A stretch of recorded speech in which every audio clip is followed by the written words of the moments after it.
Right, I'm here with Tony Dixon, candidate for council for Hamilton East. Yep.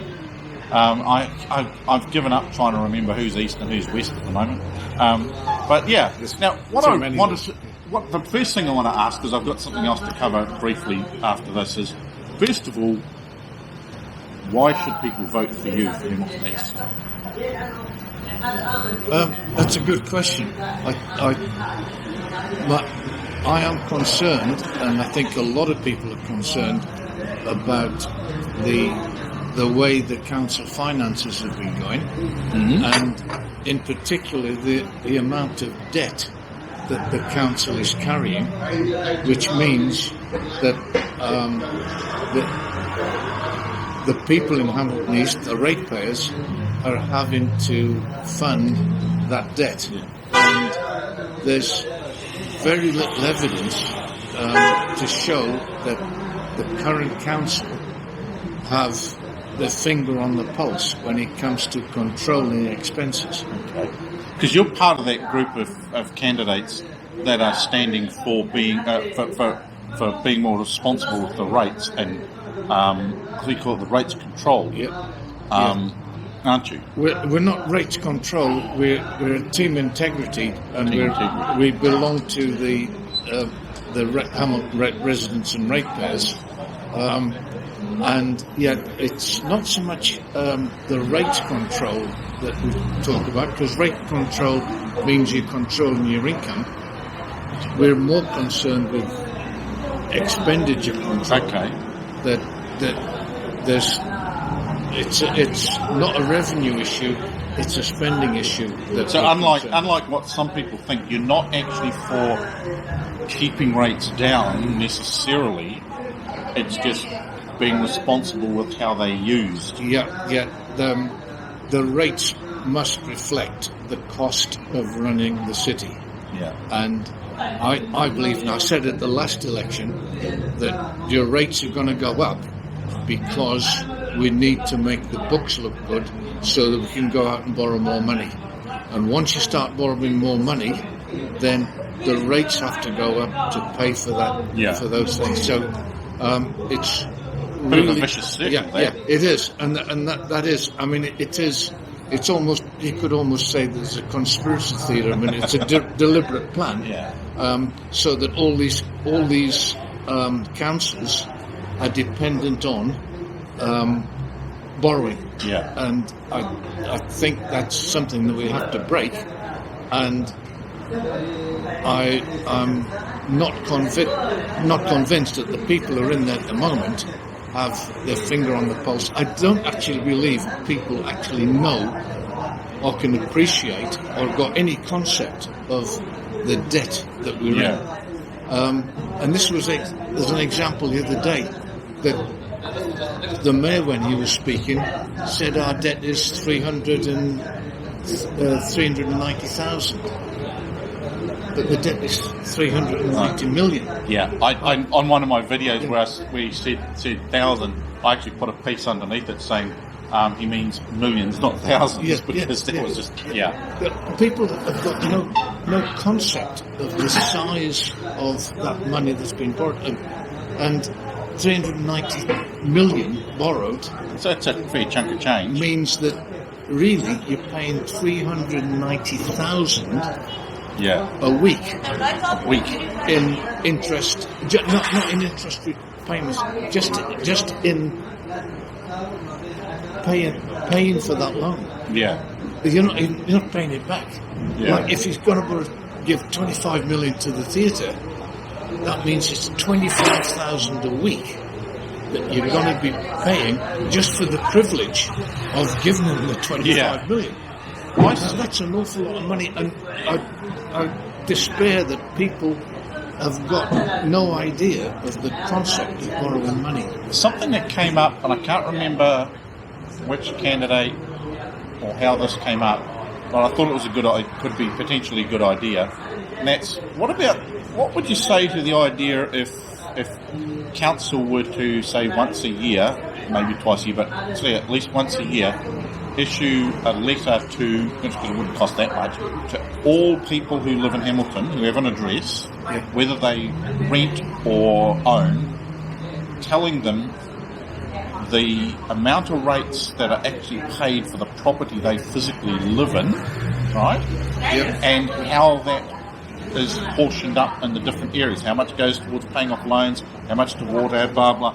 So that even as a renter, because I think part of the problem is a lot of renters, and that this may contribute to the lack of turnout to collection, a lot of renters don't realise that they're paying rates through their rent. And because they don't physically see it as a rates bill, like someone who owns their property, they're not aware of what's happening with it, where it's going, how much is going towards sewage and water, how much is going towards, like you say, the loans, how much is going to pay off loans, that sort of thing. The thing is that we do get an indication when we get our rates account, the bill, and that along the bottom it explains what percentage goes to each category. Yeah, and the idea with this was if that went out to every property, not just homeowners, but even to renters, so that as a renter in a say a flat or renting a house, you physically got to see how much of your rent for the year, because if you found out that say the property you were living in, the landowner was paying $2,500 in rates, then you could go, well, I know how much I've paid in rent for the year. That means that amount has actually been, if that rent is being paid in rates, and you can see how it's... I don't think it needs to be a letter, but some sort of explanation through the press or through the media of just how much debt. But I point out that rates bill, and I've taken this up with the audit department, the rates bill has got no mention about debt. It's got all the categories, but it doesn't say. Okay. Now, I asked the council, and the council said the debt is spread over all those categories, but there's no specific mention of how much debt we're repaying or how much debt we're paying for.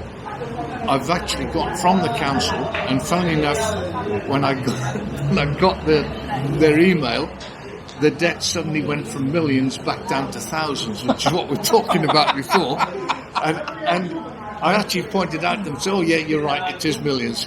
But then I got from them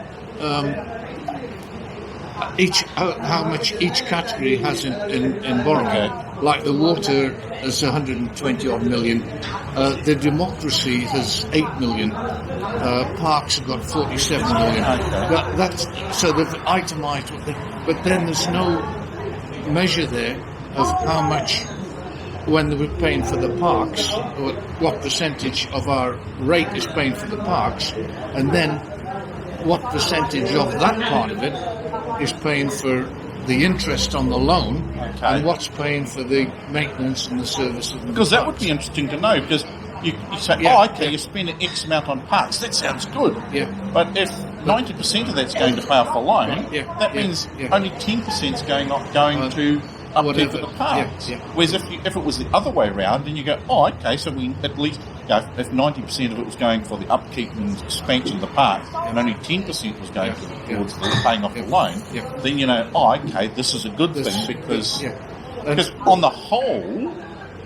with most of this sort of thing, you want a small portion of it to be going towards repaying loans. Not a lot, because a large portion means that your loans are getting bigger and bigger and bigger. Right? No different than an ordinary household. If you've got a mortgage, and then you add to that, and your loan gets bigger and bigger and bigger, that's a big chunk of your budget is going towards. And of course they very cleverly they hide just how much the debt servicing is. I mean, it's well over 20 million a year that we pay on debt servicing, not debt repayment. And of course, the current council, within their 10-year plan, have said that debt is going to go up to $750 million. 700. It's basically going to double in the next 10 years, which I don't think people have the concept of then. that just how much of what they pay has to service debt. Yeah, and we can understand that some debt is necessary, like especially for infrastructure, to spread the cost of the infrastructure over everyone that uses it, both those that use it now and those that use it in the future. That's a different sort of debt, and yes, that does. Yeah. But it's how much of that. It's, I suppose, like the difference between going, okay, I've got this income, I've got a choice between a $400,000 home and a $2 million home, and I can get a loan for either of those. I only need the $400,000 one at the moment, and so that would be a sensible loan. The other one, it's not really that essential. It's is there any areas that you think rates are not sensibly being used, that are not essential from the point of view of we have a rate rise because money's being spent in this location? I think the one area that is well of concern was the non-core business that they get involved in, and with like buying certain buildings on the main street. There's a variety of activities which could be described as non-core, although some people now will talk about it being a more social aspect to the council's responsibility.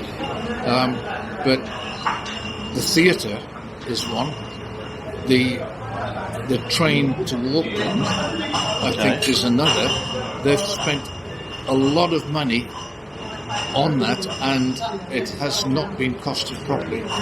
The other thing is, I mentioned there, is that it's the costing of those activities that is very, very questionable at times. They've gone ahead with certain things, and they haven't considered the full cost of it. Now, the theatre is one. The theatre, they say it's somewhere around 70-odd million.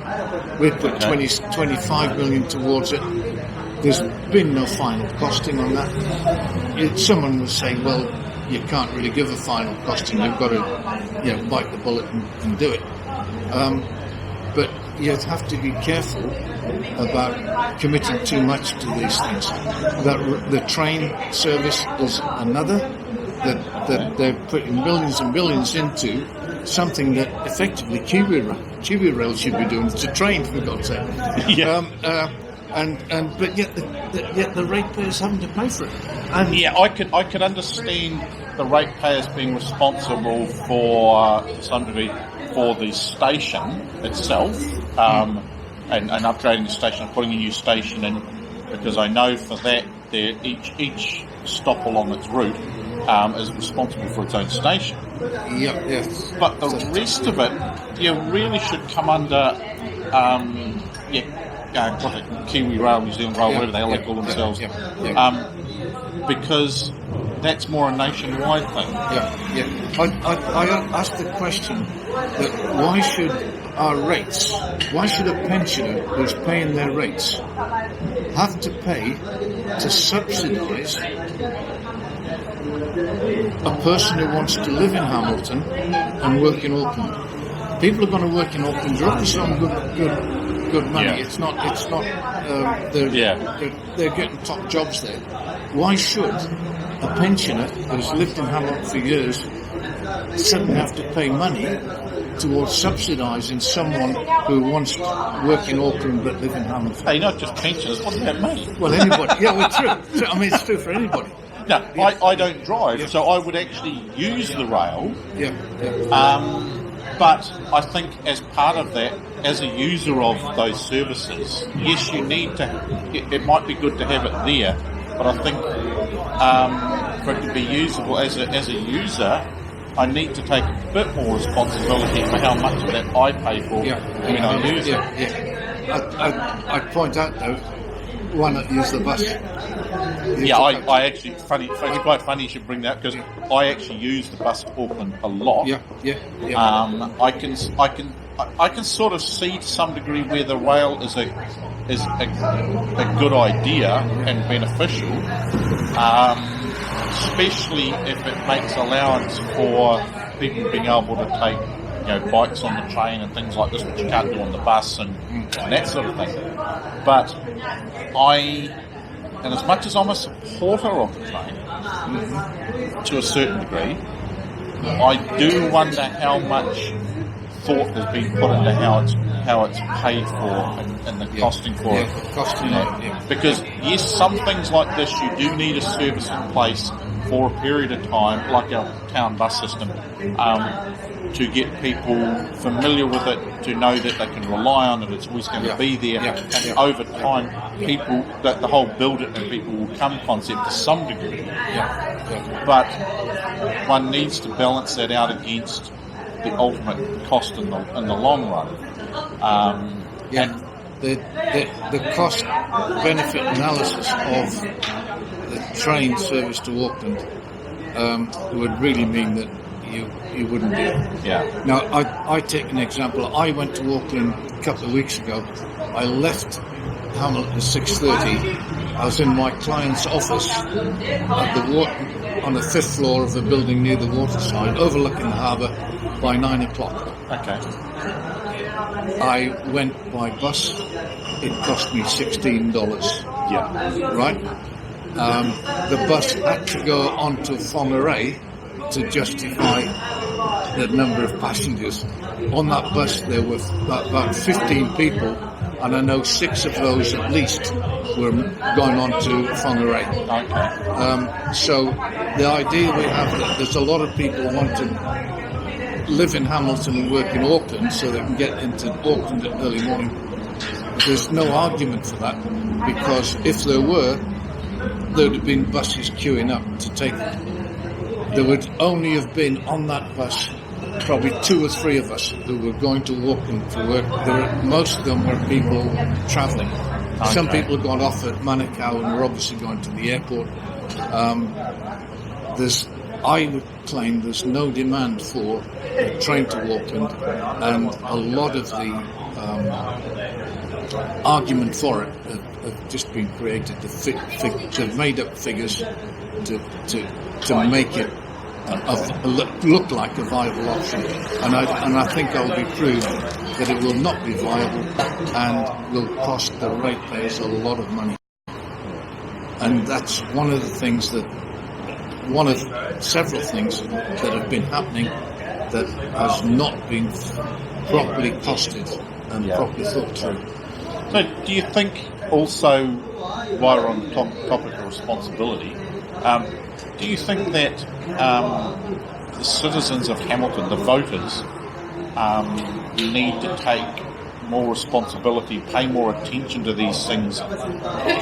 It's not difficult nowadays with social media and technology to keep in touch with what the council... If the council make things open so that people can see what's happening, where money's been spent, what decisions have been making, I've always thought it would be good, even in the various meetings, to make it known who votes in what direction for everything, so that you know for certain. Yeah, well, they do that. I mean, the minutes are there. Yeah. And it's all minuted and who voted for and who voted against.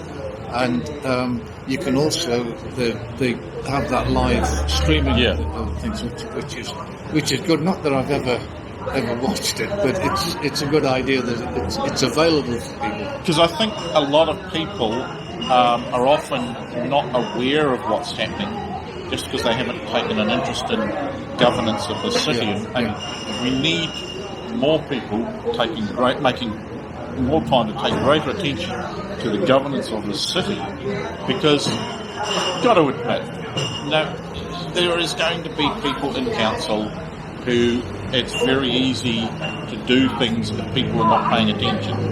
It's like like putting a bunch of kids in a room and not paying attention to them. You put them in a room, there, give them their toys, Yeah. and then you ignore them and wonder why they painted the walls You shouldn't. red or something or other. You know? The saying our councillors are a bunch of kids playing with a toy. Yeah, actually, they're not as bad as our central government. If you watch the live stream of Parliament, you realise that our councillors are actually a better behaved bunch of children than central government. But still, it's like anything. You need to keep an eye on these things because if councillors are having attention paid to them in their actions, they are more inclined to think deeper about these things. And that's what we in the Ratepayers Association have identified, is that we have to make the councillors accountable, and that anything that they do has to be transparent.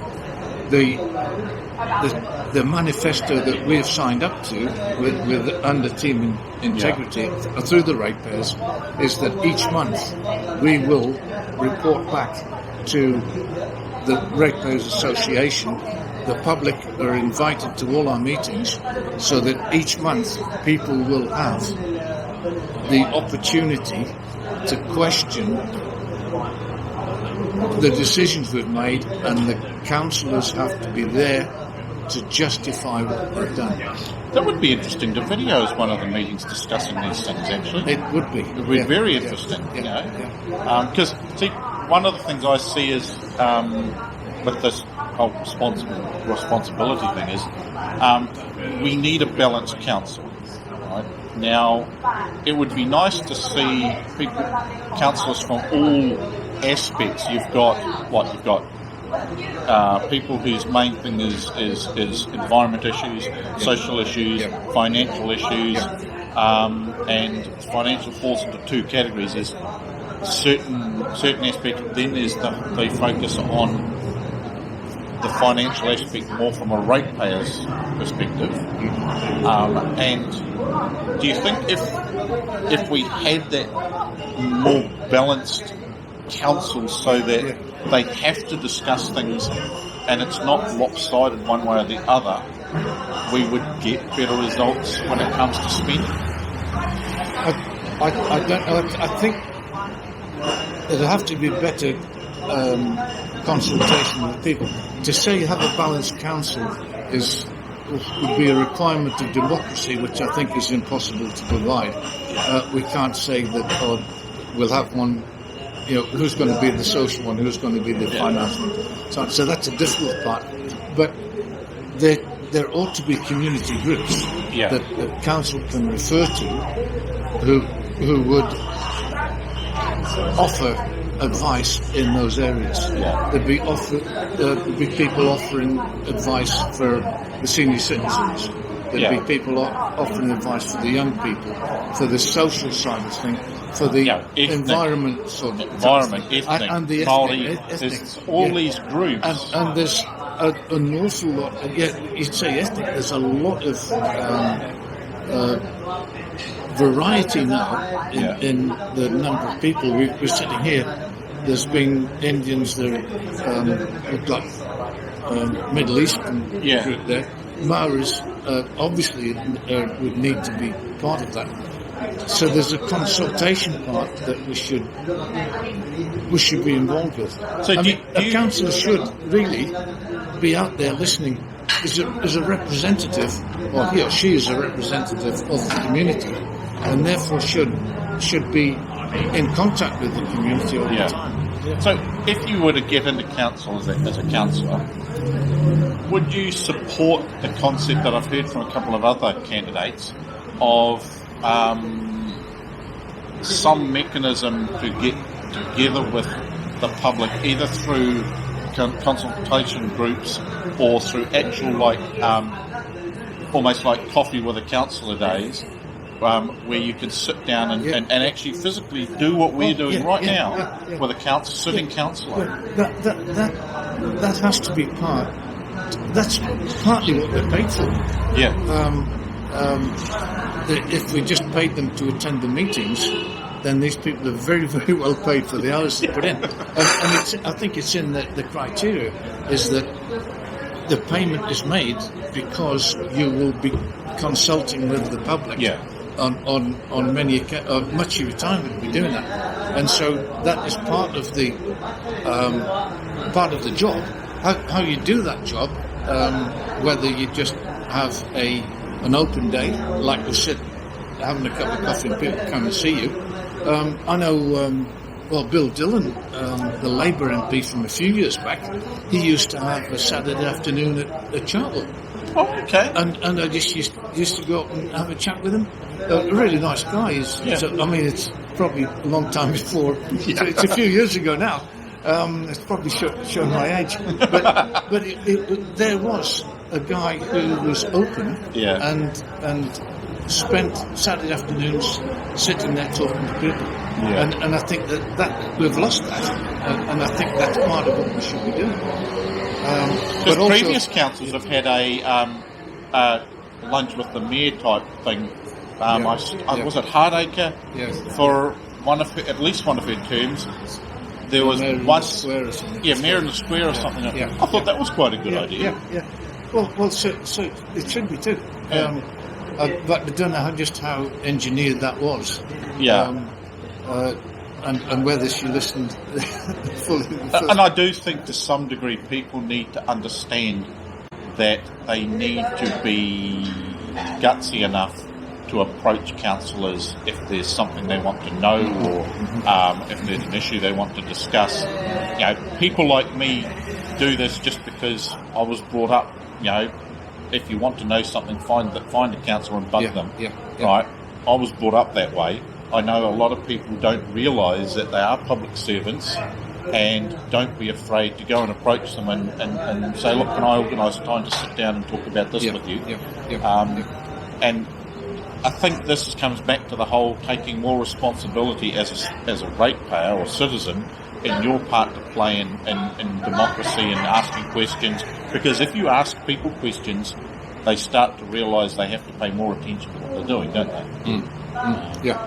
And they have to be transparent and open. Because if people stop asking them questions, they pretty much are left to their own devices. But if people start asking questions, they've got to be, they know they're going to be called up on anything. If you know someone's going to call you up on a decision, you've got to make damn certain that decision is a good one. Oh, well, thanks very much. Good. Thanks very much for your time. Yeah, thanks. And good luck in the election. Now,